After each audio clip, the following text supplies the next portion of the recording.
আচ্ছা, আমরা বলতেছিলাম এই যে RBC RBC inclusion containing RBC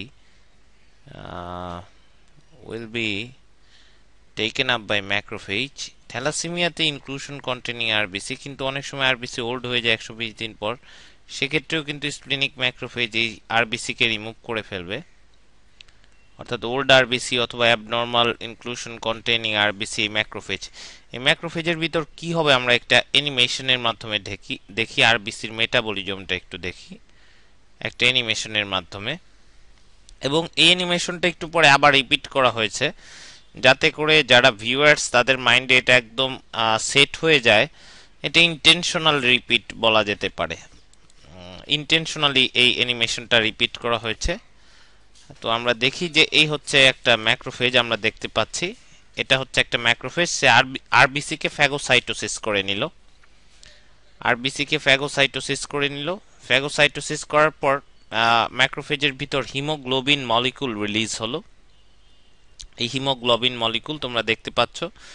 তারপর হচ্ছে এই হিমোগ্লোবিন থেকে কিন্তু আয়রন চলে আসলো, এবং আয়রনটা স্টোর থাকতে পারে, অথবা এই আয়রনটা বিভিন্ন যেমন আরবিসি ট্রান্সফারিন সার্কুলেশন এন্টার করে ট্রান্সফারিনের সাথে বাইন্ড করে এটা বোন ম্যারোতে যেতে পারে, লিভারের হেপাটোসাইটে যেতে পারে, লিভারের কাফার সেলে যেতে পারে, স্প্লিনের ম্যাক্রোফেজে যেতে পারে, অথবা বোন ম্যারোতে আরবিসি প্রিকারসার্সে যেতে পারে ট্রান্সফারিনের সাথে বাইন্ড করে, অথবা এটা ম্যাক্রোফেজে এখানকার ম্যাক্রোফেজে ফেরিটিন হিসেবে স্টোর থাকতে পারে। তো হিমটা হিম অক্সিজেনেজের মাধ্যমে বিলিভার্ডিনে কনভার্ট হলো।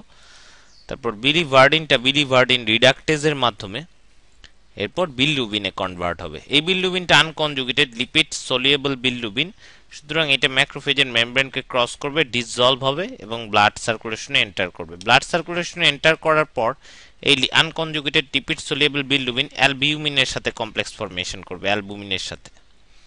অ্যালবিউমিনের সাথে কমপ্লেক্স ফর্মেশন করবে। এই বিলিরুবিনকে ইনডাইরেক্ট বিলিরুবিনও বলা হয়, কারণ এটা ভ্যান্ডারবার্গ রিঅ্যাকশন নেগেটিভ। এটাকে ইনডাইরেক্ট বিলিরুবিন বলা হয়। এটা অ্যালবুমিনের সাথে কমপ্লেক্স তৈরি করবে, এবং এই বিলিরুবিন এবং অ্যালবুমিন কমপ্লেক্স হেপাটোসাইটে ট্রান্সপোর্টার আছে।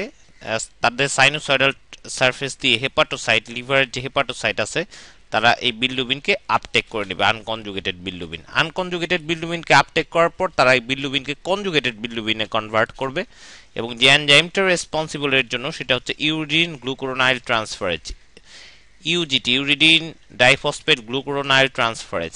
তারা এই এনজাইমের ফাংশন হচ্ছে তারা এই আনকনজুগেটেড বিলিরুবিনের সাথে গ্লুকুরোনিক অ্যাসিড অ্যাড করবে এবং বিলিরুবিন ডাইগ্লুকুরোনাইডে কনভার্ট করবে। এই বিলিরুবিন ডাইগ্লুকুরোনাইডটা পরবর্তীতে ক্যানালিকুলার সারফেস দিয়ে বাইল ক্যানালিকুলাসে চলে আসবে, এবং এখান থেকে গল ব্লাডারে যাবে, এবং সেখান থেকে বাইল ডাক্ট হয়ে আলটিমেটলি ইন্টেস্টাইনে যাবে। ইন্টেস্টাইনে যাওয়ার পর এই বিলিরুবিনটা বাইল ক্যানালিকুলাস হয়ে ইন্টেস্টাইনে চলে আসবে, বাইল ডাক্ট গল ব্লাডার যাবে, এবং সেখান থেকে ইন্টেস্টাইনে চলে যাবে। এই স্মল অ্যামাউন্ট, কিছুটা খুব অল্প অ্যামাউন্ট অফ বিলিরুবিন ডাইগ্লুকুরোনাইড সার্কুলেশনে এন্টার করবে। এর পরিমাণ খুবই অল্প, এটা একদম নর্মাল, এবং নর্মাল পারসনে এর পরিমাণ হচ্ছে less than 0.5 মিলিগ্রাম, ভেরি লো কনসেন্ট্রেশন। আর বাকিটা বিলিরুবিন ডাইগ্লুকুরোনাইড বাইল হয়ে গল ব্লাডারে চলে যাবে, এবং গল ব্লাডার থেকে স্টোর থাকবে। যখন স্টিমুলাস আসবে গল ব্লাডার কন্ট্রাক্ট করবে, গল ব্লাডার এমটি করবে তাদের সিক্রেশন বা তাদের কন্টেন্ট এমটি করবে গল ব্লাডার, এবং গল ব্লাডারের কন্টেন্টগুলো আলটিমেটলি ইন্টেস্টাইনে চলে আসবে। সুতরাং ইন্টেস্টাইনে আমরা বিলিরুবিন ডাইগ্লুকুরোনাইড পাবো, এই বিলিরুবিনটা পাবো। এই বিলিরুবিন ডাইগ্লুকুরোনাইড ইন্টেস্টাইনে পাবো, কিন্তু কিছুটা যে ব্লাড সার্কুলেশনে বিলিরুবিনটা এন্টার করলো, এটা ভ্যান্ডারবার্গ রিঅ্যাকশন পজিটিভ, এই জন্য এটাকে ডাইরেক্ট বিলিরুবিনও বলা হয়। এটা এখন আমাদের কনসার্ন না। এই বিলিরুবিন যেটা ইন্টেস্টাইনে এন্টার করবে, বিলিরুবিন গ্লুকুরোনাইড, তার উপর ব্যাকটেরিয়ার অসংখ্য ব্যাকটেরিয়াল এনজাইম কাজ করবে এবং একটা গ্রুপ অফ কম্পাউন্ডে কনভার্ট করবে, সেটাকে বলে ইউরোবিলিনোজেন। এখানে দেখানো হয়েছে ইউরোবিলিনোজেনের ম্যাক্সিমাল 80% ইউরোবিলিনোজেন স্টুলে এন্টার করে, আর কিছু ইউরোবিলিনোজেন এখানে দেখানো হয়নি, সেটা হচ্ছে পোর্টাল সার্কুলেশনে এন্টার করবে, এবং সেখান থেকে আবার তোমার হেপাটোসাইটে চলে যাবে ম্যাক্সিমাম, এবং কিছু ইউরোবিলিনোজেন হেপাটোসাইটকে বাইপাস করে তোমার চলে যাবে, হেপাটোসাইটকে বাইপাস করে চলে যাবে হচ্ছে তোমার হেপাটোসাইটকে বাইপাস করে চলে যাবে তোমার সিস্টেমিক সার্কুলেশনে। অর্থাৎ কিছু ইউরোবিলিনোজেন হেপাটোসাইট, ম্যাক্সিমাম ইউরোবিলিনোজেন এখানে হেপাটোসাইটে চলে যাবে, আর কিছু ইউরোবিলিনোজেন হেপাটোসাইটকে বাইপাস করে সিস্টেমিক সার্কুলেশনে এন্টার করবে। তো এটাই হচ্ছে সিস্টেমিক সার্কুলেশনে এন্টার করবে এবং সেখান থেকে ইউরিনে অ্যাপিয়ার হবে। সো এটাই হচ্ছে নর্মাল মেটাবলিজম।